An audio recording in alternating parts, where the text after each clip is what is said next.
Think about it. Think about it.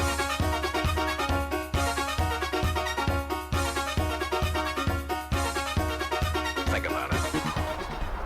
Welcome to High School Basketball Weekly. I'm Tim Murray alongside my broadcasting sidekick, Rick Bula, for another week of basketball action here in Berkshire County. And Rick, we're just about headed now into the stretch run of this regular season for 22-23 in high school basketball, and things are really starting to heat up both on the boys and girls side. Yeah, everybody we cover, Tim, the four local Northern Berkshire schools and all the other Berkshire County teams, they've hit almost the 2/3 mark. Right. And considering that a lot of postponements hit them for a while with some of the snowstorms, some of the schools are playing sometimes back-to-back, playing 3 games a week, trying to make up their time. But we've got a lot of action to report to the fans tonight, that's for sure. Absolutely. We'll get right into it with the boys' action. And let's start off this show with Mount Greylock. Rick, they had a couple nice victories in league play over the past week. They remain undefeated in their league, now perfect at 8-0, as we thought this might be the case with a record of 9-5 overall, and they're marching along. Yeah, and I know we talk about it every show. We could go back and rewatch all the programs you and I have done so far, Tim. And I think every time we talk about Greylock, I specifically mention the fact that it kind of reminds me of last year. The only thing is that the kids were mostly juniors last year, and Coach Thistle is very senior-oriented this year. They play extremely well against teams in their league. They do play up a little bit, but then they get to the point where they do struggle with some of the better D5 teams in this area. And so I don't see it really any difference, except that the kids are seniors this year. With that experience, though, I think they've learned how to stay in games a little bit longer. They certainly, as we talked about in last week's program, lost a heartbreaker at Drury opening game up in North Adams. A game they had a 7-point lead in the fourth quarter before it went to overtime, and just lost in the squeaker to Hoosick Valley. So then they can know where they can play for those teams. But I also said, can it happen again in that league, in that Hampshire North? Can the Mounties run the table again? They went 10-0 last year. They're on their way this year. And those were 2 nice wins. They defeated Franklin Tech by 30 points, 77-47. They jumped out to a huge lead, Tim, 32-3. They never looked back. They led by 20 at halftime. Chase Doyle, the outstanding guard, had 28. Seamus Barnes, Elias Robinson each had 10. And then they beat Smith Academy, who was sitting, I believe this year as well as last year, right behind them in the standings in their league. They took them down in a very low scoring game, 39-31. Seamus Barnes, the senior center that we talk about quite often, he's been our player of the week before, and Max McAllister, he had 17, Max McAllister added 11. And Greylock has now won 6 out of the last 7, and that's what happens if you get into league play. And that's a league that they won last year undefeated, and that's quite a task to ask a team to do, because the coach would tell you, we're just taking this one game at a time. We're just playing the opponent that we have on our schedule. But they're headed that way right now, Tim. Right. So Mount Greylock, it's going to be interesting to see with their strength of schedule, et cetera, how they ultimately end up in the rankings, both in Division 5 for Western Mass and the state tournament. Another team, Rick, we cover all the time, having a real nice season, the McCann Tech Hornets. The boys, although they had a split over the course of the last week, they're playing pretty good basketball. Yeah, they are. They did split. They did play a couple of league games. They defeated Hamden Charter for the second time this year, 56-53. And as we usually report every week, their junior guard, Jake Howland, led them in scoring with 17. And a different name, Hayden Boucher, had 11. So it wasn't Eric Rougeau. It wasn't Eric Marco. So you're getting contributions off your bench, and I'm glad to see that on Coach Bullett's team. They did lose a real close game to Duggan, who has a 9-2 record and is above them in their league standings, 56-50. They held right with them. Jake Howland kept his team in the game for sure. He scored a game-high 32 points, and he's having an incredible season. He's their guard. He controls the ball. He's their quarterback. He has the ball in his hands more than anybody, and he's a very good outside shooter, can penetrate, and his scoring has been excellent over the last few games. But so they stand at 8-5, Tim, overall, 3-4 in the league. They've got Westfield Tech coming up and Ludlow, both winnable games for the Hornets. So I'm pretty sure they're going to finish over 500. And again, with some of these teams that we cover, as we just spoke a few moments ago about Mount Greylock, this year looks a lot like last year. Well, it's the same thing with the Hornets. Right. They were struggling a little bit more last year to hit that 500 mark. They fell a little bit short at the end. I think they'll make it this year. Absolutely. I'm looking at their schedule, Rick, and if you look at it and you really give an honest analysis of it, they've got a real good shot looking at who they're playing and where they line up. They got a real good shot to finish above 500 and qualify for the state tournament. And as we've explained a couple times, and we'll talk more about it again later in the show, the top 32 rated teams get in regardless of record. But any team that has a 500 record or better, it doesn't matter where they end up in the overall rankings, they will qualify for the state tournament. So we're going to be watching that closely now as we get down to the end of the season, especially when we're talking about McCann and depending upon where they rank. But they're not concentrating on that. They're concentrating on winning as many games as they can and qualifying outright with a 500 or better record. A team that stood at 5-6 when we last talked about them on last week's show, Rick, now is 7-6. That's the Drury Blue Devils, and they're starting to swing into gear here a little bit. They are playing much better basketball right now, and we talked the last few weeks. We've been talking about how Drury hasn't played a home game since very early in January. They're going to be on the road. I don't think either one of the teams, Coach Downey's girls team, didn't play very much in January either. They had significant amount of continuous road games over the mountain in the Pioneer Valley, and Drury was 5-6. And they did win two really, really big games this week, Tim. They defeated Frontier 50-44. They took Frontier down by a significant margin at Drury this year, but they were a little bit shorthanded. So Drury kind of handed it to them pretty good in North Adams and didn't struggle, but with a full team. And Frontier's had a pretty good program down there for a long time. They've given Drury fits. So coming away with a 50-44 win was pretty good for Coach Rissette's team. Louis Gelati having an incredible senior year. He scored 31. They played a little bit shorthanded because they did have Sammy Mormon, their senior center, out. And Sammy hasn't been in double figures a lot this year, Tim, but right. he does do a lot of other things. He's an incredible rebounder. He blocks shots. He passes the ball well.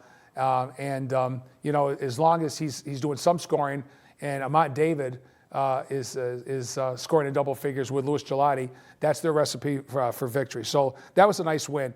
And then the game that I was a little concerned about myself, I had done the Greenfield Drury game in North Adams earlier this year, and Greenfield just wouldn't go away. Drury'd get it up to 8, they'd get it down to 3, they'd get to 6, and bring it down to 2, and they would not go away. And they have two incredible guards, a shooting guard and an incredibly talented point guard, one of the best I've seen in a long time. And they took down Greenfield 67-64. In talking to a couple of folks that were at that game, they told me that Drury had a lead similar to they did North Adams, 8-10 points, but Greenfield would find a way to claw down, and the ending was a little bit too close for Coach Rissette, with Greenfield scoring points with the clock stopped, that we talk about a lot when to try to get teams back in the game. That's how you do it. And there was a 3-point shot at the buzzer that went in, so made the score look a little bit closer than what it was. But it was a close game and a good game. But I want to let everybody know that is a very, very good Greenfield Green Wave team over there. They played without Nick Sacco, their senior guard. And again, Nick is a role player for Coach Rissette, and he's not expected to be the scorer, but he does handle the ball well at times, and he knows the offense. He was out, and so 8th grader Jorge Bond is getting some playing time along with Dante Dillard and sophomore Miles Beauchamp getting some playing time in the backfield. So that's where Drury, I wouldn't say they've struggled this year, but that's where they don't have the experience. And I think it's, Rick, it's in fairness to Drury, it's important to, again, reemphasize the fact they have been on the road for what seems like forever. Right. They spent the whole month of January, it seems, playing on the road, and that's a tall task for any team, but they're going to finish with 4 out of their final 5 games are going to be up at Bucky Bullitt Gym, and that's obviously going to help the Blue Devils for sure. In that game, Tim, also against Greenfield, Drury converted 24 of 30 free throws. So that goes well with a win. You'd like to see it come out on the short end of a score, knocking down 24 of 30 free throws. That's pretty darn good for high school. You better believe it. The Hoosick Valley Hurricanes dropped a couple of them, but while we got it, we're going to talk one of our co-players of the week this week. In fact, Louis Gelati, the senior from Drury, Rick, and he's just having a standout senior season. Yeah, I mean, I'm not going to in any way, shape, or form say that he single-handedly was the reason that they took down Frontier and Greenfield on the road.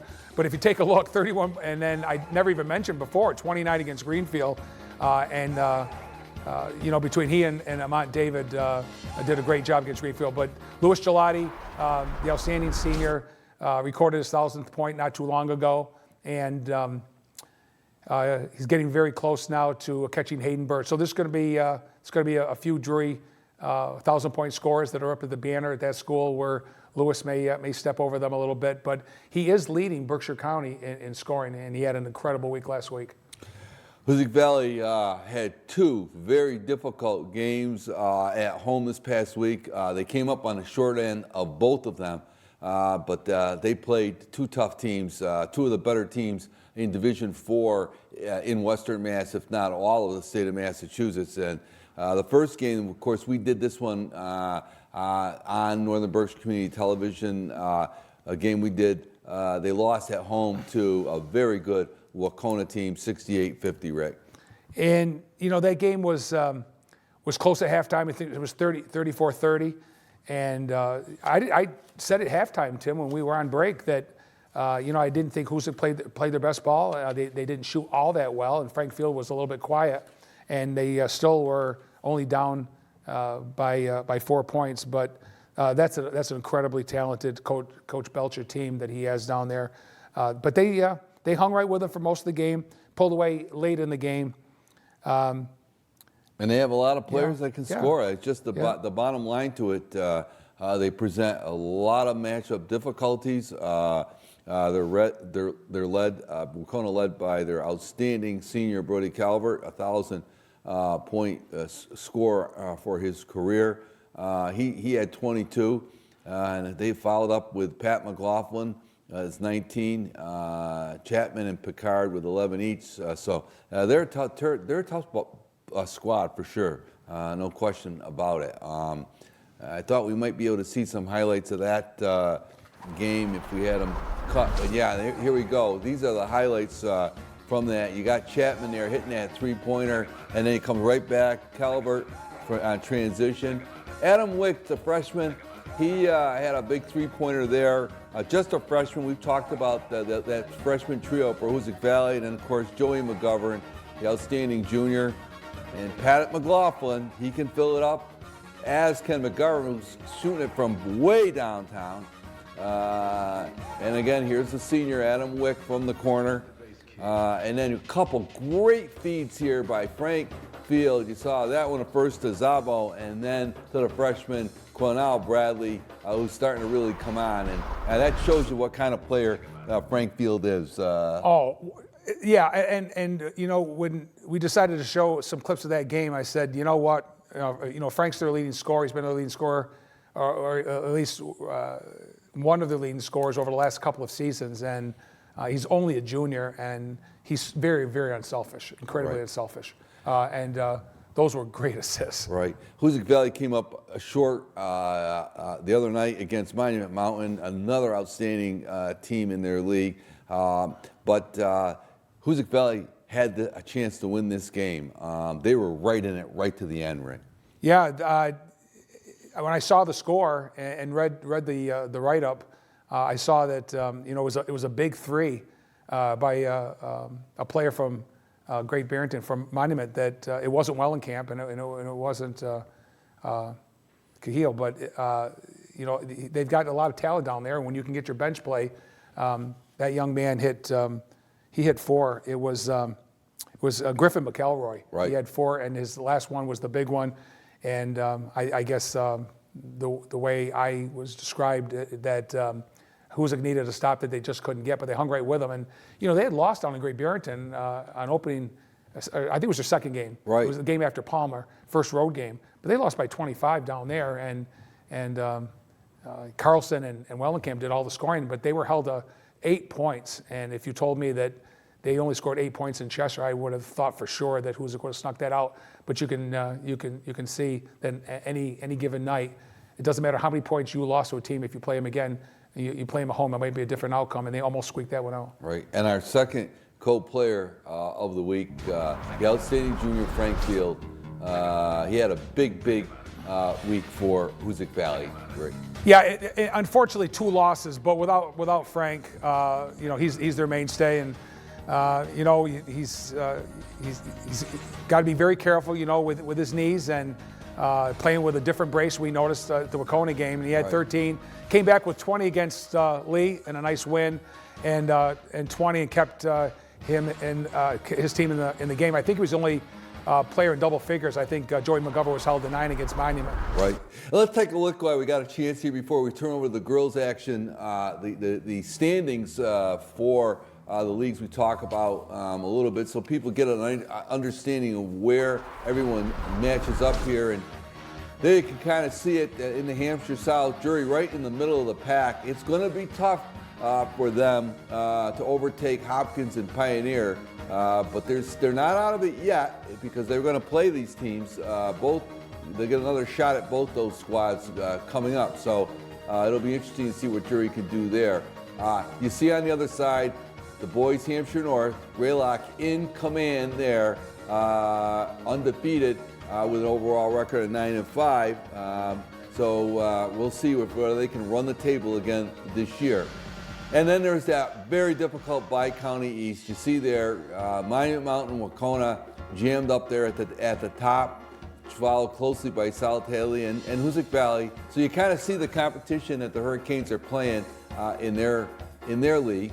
And then there's Mount Everett and McCann in the Tri-County North boys.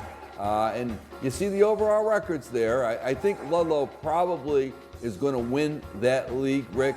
But at this point, both Mount Everett and McCann looking to try to get into that. Yeah, one of the things I can tell you, Tim, is that McCann has held their own with those schools. They lost a couple of times to Duggan and to Ludlow, but good ball games. They can play with them.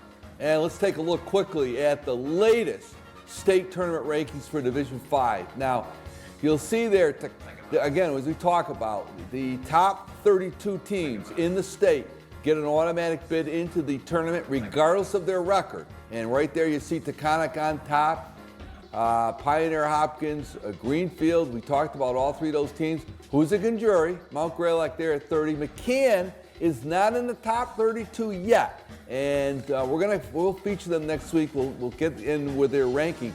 But if they finish with that 500 or better record, they'll qualify. So again, there looks like they're headed for the tournament. I agree. Yeah. All right. On the girls' side, Rick, we had some great action over the course of the week. And Mount Greylock, we've said this last year. We say it again. They have been in so many close games this year, but they've just come up on the short end of it on so many of these games, right? Yeah, they lost a heartbreaker to a game that we did that we'll talk about in a few minutes in more detail when we talk about Drury. They lost a heartbreaker 53-50 up at Drury. Charlotte Cootie led with 14. Molly Sullivan had 13. And a young lady, her name is Madison Powell. She impressed me very, very much in that game. She played an outstanding overall game for Coach Jacobian, scored 10. And that was their 3rd consecutive 3-point loss when they walked off that court that night. And shortly thereafter that, they lost to Munson 54-34. Emma Newberry, the only lady mounting in double figures with 12. And they've got Huzik Valley coming up, so another tough task there. and then they're at Belchertown. That would be a league game. Right.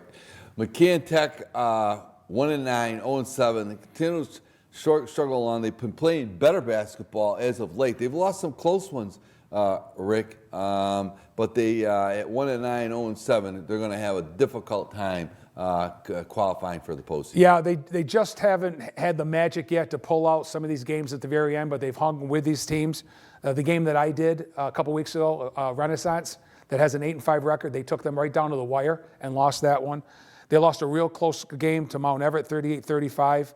Emily Glazier had 9, Eddie Heyer, Hannah Boysford, Macy Tatro all had 6. And McCann actually led 28-27 heading to the fourth, and they just at times can't close it out. So they played the top team in their league, Pope Francis, the other night in North Adams and hung right with them. Pope Francis 11-1, and they lost 50-46. They led pretty much the entire game. They led 31-27 after 3 and just got outscored again in the fourth quarter. But the bright spot for Coach Kathy Boudet is Macy Tatro scored a team high 23 points, including 12 in the fourth quarter to keep her team in it. And so we're going to award Macy Tatro with one of our 2 girls players of the week. Yeah, she's really excelled in that game against Pope Francis. Really kept McCann in. She's an outstanding young lady. Has had a great career at McCann and well-deserved this week as one of our co-players of the week on the girls' side of the ledger. Hoosick Valley, they had a 7-game winning streak, Rick, and they'd been off for, it seemed, forever due to weather and scheduling, and they had a big matchup against Springfield ICS up in Cheshire, a game that we covered, both myself and Coach John Franzoni, and they got knocked off by Springfield ICS 68-58, Rick, and it was really a very high-powered game between 2 very good teams, but Hoosick Valley got roughed up a little bit on the short end of the stick in that one. When I look at a final score, Tim, I try to get a write-up or a recap, which tells the tale. I saw that right off the bat, Hoosick was down 18-4 after 1. Right. But they clawed themselves back and made it a really close ball game at halftime of that game. And we talk about Springfield ICS, the former Sabas team.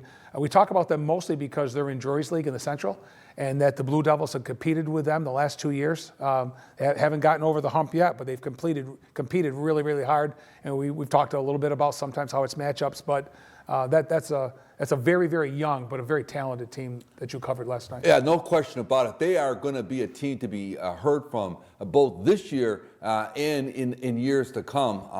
They were led by an outstanding 8th grader who scored in this one, Jella Witherspoon, 26 points on 6 of 7 shooting from 3-point. A beautiful form, just never got rattled.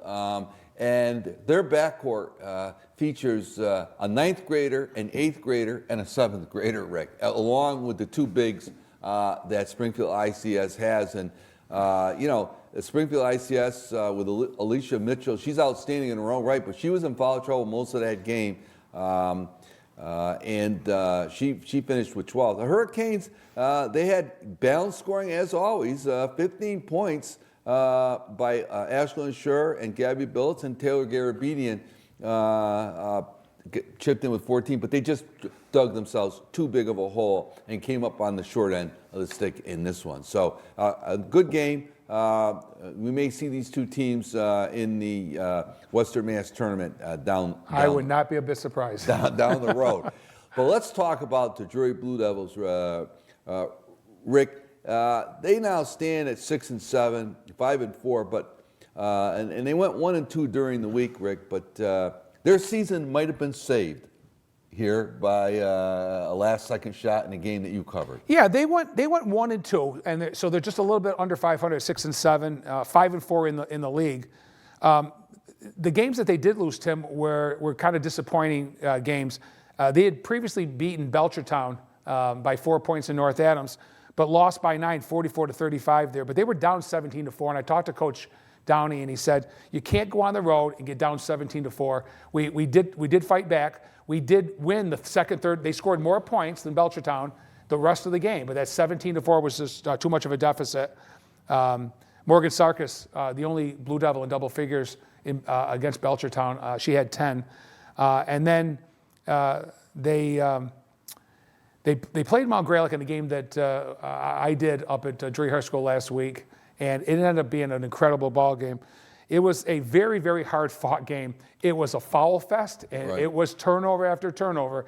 But you're going to get that when you get pressure from both sides, forced errors and unforced errors. But I never saw two high school basketball teams mirror each other so Right. closely in points allowed, points scored, and the team itself, the way they run, is Coach Jacoby's Mounties, Coach Downey's Blue Devils. It was a good game, back and forth. And we're going to show you some action here coming up.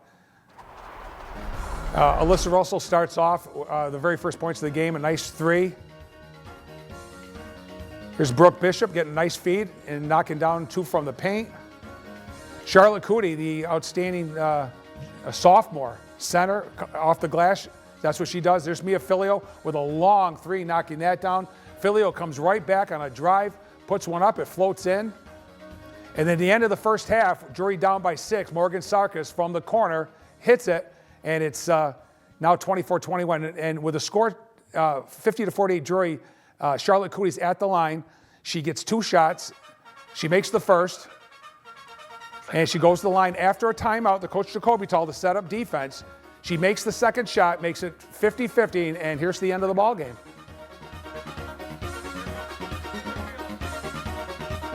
Alyssa Russell from the corner, bang, that ball game. And that's it, right at the buzzer. That was it, right at the buzzer. I never got to call a buzzer beater. I think the closest thing I did was in a Drury loss down at the Cage, a boys game.